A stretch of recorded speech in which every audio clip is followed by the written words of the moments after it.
자, 오늘은 온라인 게임 서버의 가장 깊숙한 곳, 바로 그 심장을 직접 만들어 보는 시간입니다.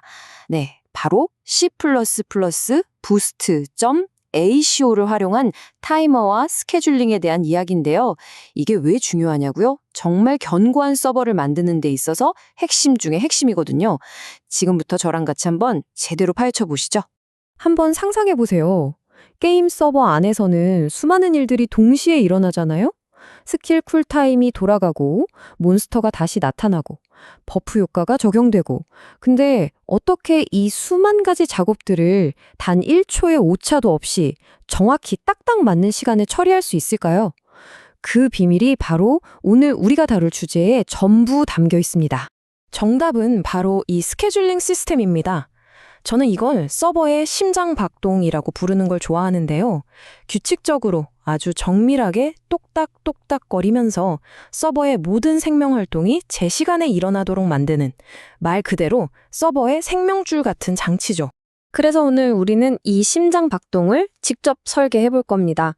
먼저 심장을 뛰게 하는 가장 작은 부품, 타이머부터 시작할 거고요.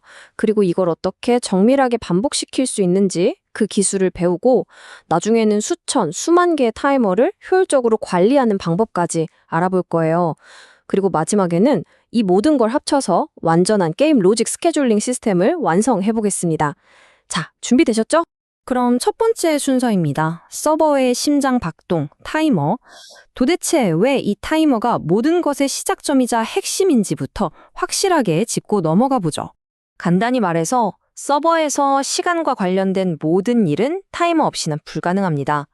게임 세계가 살아 움직이도록 주기적으로 업데이트하는 것, 3초 뒤에 폭탄 터지기 같은 이벤트를 예약하는 것, 또 오랫동안 응답 없는 유저 연결을 끊는 것까지 이 모든 게 다 타이머 역할이에요. 그러니까 서버의 심장을 뛰게 하는 근원, 그 자체인 셈이죠. 좋습니다.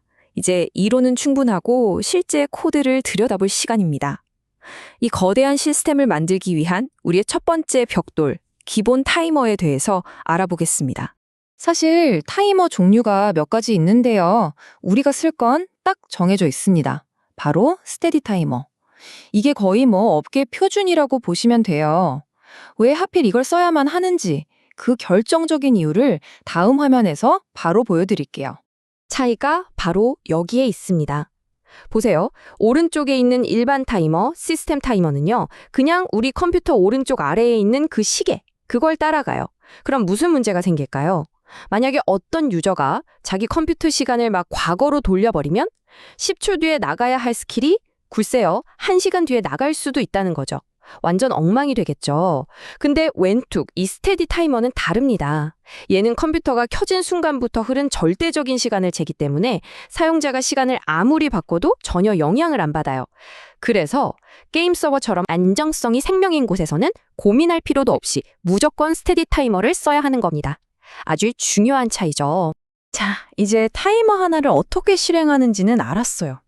그럼 다음 단계는 이걸 어떻게 정확하게 계속해서 반복시킬 수 있을까 하는 문제입니다. 여기서부터 진짜 실력 차이가 확 드러나기 시작합니다. 보통 처음에는 이렇게 짜기 쉬워요. 1초마다 뭔가를 하고 싶으니까 타이머가 한번 끝나면 지금부터 다시 1초 뒤에 또 실행해 라고 코드를 짜는 거죠. 근데 이게 왜 문제일까요? 타이머가 끝나고 나서 뭔가 처리하는 데에 0.1초가 걸렸다고 쳐요. 그럼 실제 반복 간격은 1초가 아니라 1.1초가 돼버리죠. 이런 작은 오차가 계속 쌓이면 서버는 점점 뒤로 밀리게 됩니다. 이걸 전문 용어로 드리프트 현상이라고 해요. 자, 해결책은요. 놀라울 정도로 간단한데 정말 똑똑해요. 다음 타이머를 맞출 때 지금 시간을 보는 게 아니라 원래 끝나기로 했던 시간, 바로 그 이전 완료 예정 시간을 기준으로 다시 맞추는 거예요. 이게 진짜 핵심입니다.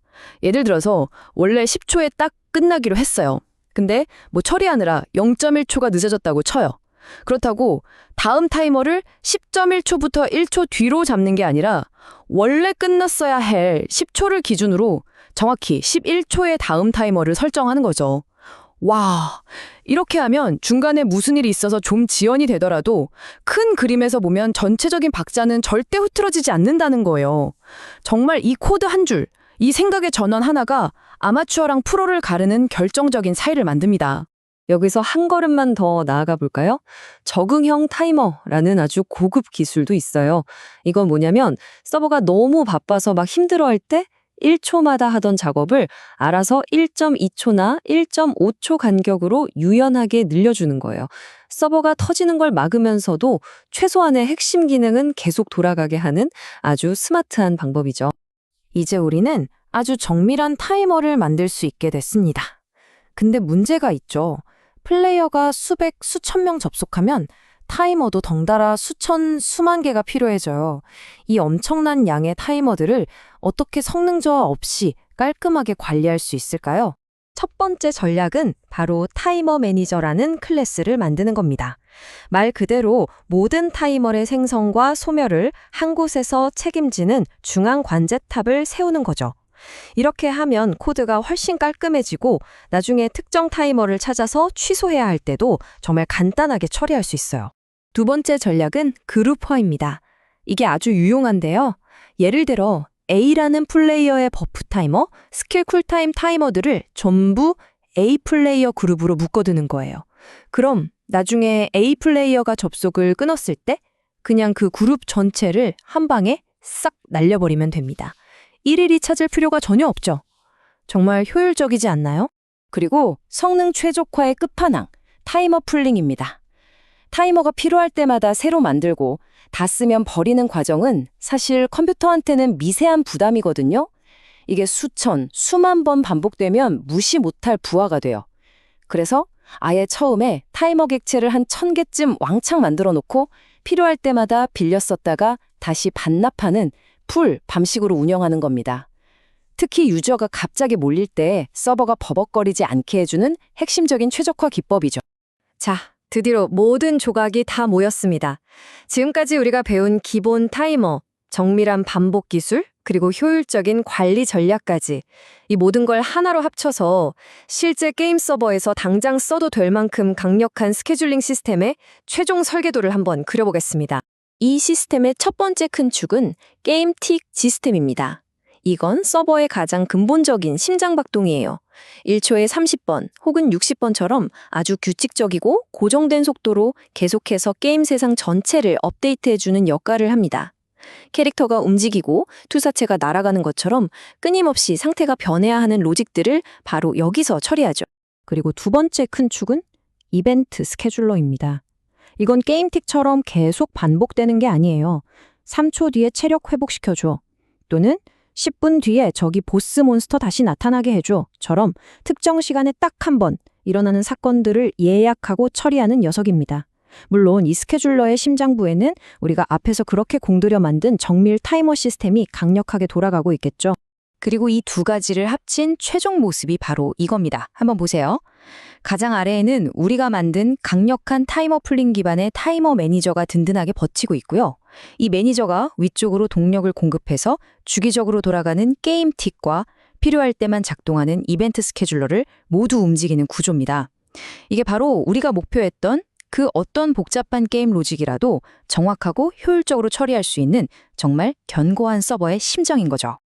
와, 정말 많은 내용을 숨가쁘게 달려왔네요. 머릿속이 좀 복잡하실 수 있으니 가장 중요한 핵심 개념들만 딱딱 집어서 빠르게 다시 한번 정리해 보겠습니다. 자, 이것만 기억하세요. 첫째, 기본 타이머는 고민 없이 무조건 스테디 타이머. 둘째, 반복 타이머의 오차를 막으려면 이전 만료 시간을 기준으로 계산할 것. 셋째, 수많은 타이머는 매니저, 그룹, 풀링으로 똑똑하게 관리할 것. 그리고 마지막, 완전한 시스템은 게임틱과 이벤트 스케줄러 이 두 가지를 조합해서 만든다는 것. 이 네 가지만 기억하시면 오늘 내용은 완벽하게 여러분의 것이 된 겁니다. 그렇습니다. 이제 여러분은 단순히 타이머를 사용하는 개발자를 넘어서 서버의 심장 박동 그 자체를 설계하고 지휘할 수 있는 아키텍트가 되신 겁니다. 정말 대단한 걸 해내셨어요. 그런데 말이죠. 만약 오늘 우리가 이렇게 공들여 만든 이 아름다운 시스템 전체를 C++20의 코루틴이라는 마법 같은 최신 기술을 쓰면 훨씬 더 단순하고 훨씬 더 눈에 잘 들어오는 코드로 구현할 수 있다면 믿으시겠어요? 그 놀라운 이야기는 다음 시간에 계속됩니다. 안녕하세요. C++로 비동기 서버를 만들다 보면 와, 이거 코드가 완전 스파게티처럼 엉켜버리는 경험 다들 한 번쯤 있으시죠? 오늘은 바로 그 복잡한 코드를 정말 마법처럼 깔끔하게 정리해주는 C++ 코르티는 세계로 여러분을 한번 안내해 보겠습니다. 혹시 여러분의 코드는 지금 이런 모습 아닌가요? 작업 하나가 끝나면 그 안에서 다음 함수를 부르고 또 그 콜백 안에서 다른 함수를 부르고 이렇게 코드가 계속해서 안으로 파고드는 구조 말이에요. 네, 바로 이 모습입니다. 인증이 끝나야 데이터를 가져올 수 있고 데이터를 다 가져와야 상태를 업데이트할 수 있고 뭐 하나 하려면 계속 코드가 중첩되죠. 이게 바로 개발자들을 정말 괴롭히는 그 악명 높은 콜백 지옥입니다. 이러면 어디서 에러가 났는지 찾기도 너무 힘들고 기능 하나 추가하려면 거의 뭐 전체 구조를 다 뜯어 고쳐야 할 판이죠. 자, 그래서 오늘은요, 이 콜백 지옥이라는 혼돈의 상태에서 출발해서 코르틴이라는 질서를 찾아가는 여정을 함께 떠나보겠습니다.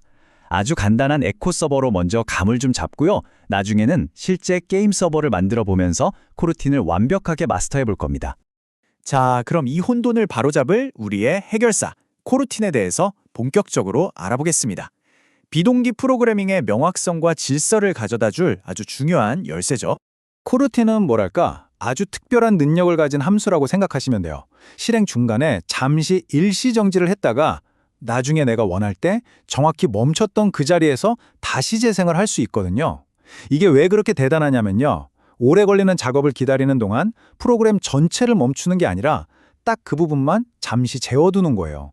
그러면서도 우리 눈에는 코드가 그냥 위에서 아래로 순서대로 쫙 흘러가는 것처럼 보이게 만들어주죠. 이 표가 모든 걸 말해줍니다. 왼쪽 한번 보세요. 쿨백들이 막 뒤죽박죽 얽혀서 와, 저기서 예외 하나 처리하려면 정말 끔찍하겠죠? 근데 오른쪽은 어떤가요? 코드가 그냥 한 줄로 쭉 아주 질서정연하게 흘러가고 우리가 늘 쓰던 트라이 캐치 구문으로 에러를 정말 우아하게 처리할 수 있습니다. 이건 뭐 거의 극적인 변화라고 할 수 있죠. 부스트 ACO는 이 마법을 크게 3단계로 구현합니다. 먼저 스폰이라는 걸로 코르틴을 시작시키고요. 그리고 코르틴에게 yield 컨텍스트라는 일종의 일시정지 자유이용권 같은 걸 줘요. 그럼 코르틴은 비동기 작업을 만날 때마다 이 티켓을 사용해서 yield 지점에서 잠시 쉬었다가 작업이 끝나면 다시 깨어나서 다음 코드를 쭉 이어서 실행하는 거죠. 간단하죠? 자, 이제 개념은 어느 정도 잡혔으니 백문이 불여일견이죠. 직접 눈으로 확인해 볼 시간입니다. 방금 배운 개념들이 아주 간단한 TCP 에코 서버 예제에서는 실제로 어떻게 돌아가는지 한번 살펴보겠습니다. 에코 서버의 핵심 부품들이에요. I/O 컨텍스트가 모든 비동기 작업의 총괄 지휘자, 즉 오케스트라의 지휘자 같은 역할을 하고요. TCP 액셉터가 클라이언트들을 맞이하는 문지기 역할을 합니다. 그리고 오늘 이야기의 진짜 주인공이죠. 바로 스펀과 yield 컨텍스트가 이 복잡한 비동기 통신을 아주 간단한 동기 코드처럼 보이게 만들어주는 마법사들입니다.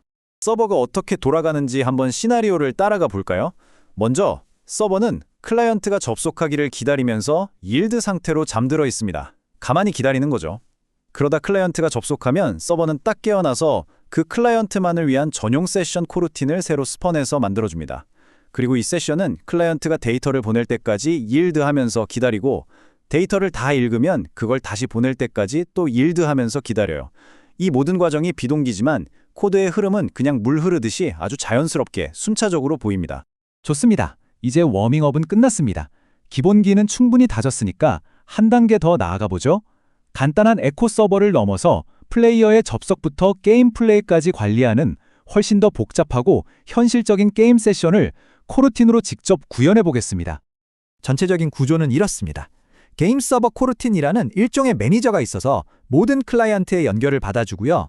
그리고 연결된 클라이언트 하나하나에 대해서는 게임 세션이라는 개별 작업자 코르틴을 딱 만들어서 할당해줍니다. 역할 분담이 아주 깔끔하죠? 자, 세션이 시작되면 가장 먼저 뭘 해야 할까요? 바로 인증이죠. 코르틴은 클라이언트가 로그인하고 유저 이름, 이런 식의 로그인 문자열을 보낼 때까지 일들을 통해서 비동적으로 아주 얌전히 대기합니다. 로그인이 성공하면 이제 데이터베이스에서 플레이어 데이터를 불러와야겠죠. 여기서는 실제 DB 대신에 타이머를 써서 로딩 시간을 흉내내는데요. 여기서 정말 중요한 포인트는 yield가 네트워크 통신뿐만 아니라 이렇게 시간이 걸리는 어떤 종류의 비동기 작업이든 아주 깔끔하게 처리해준다는 겁니다. 데이터 로딩까지 모두 끝나면 드디어 진짜 핵심이죠. 게임 루프에 진입합니다.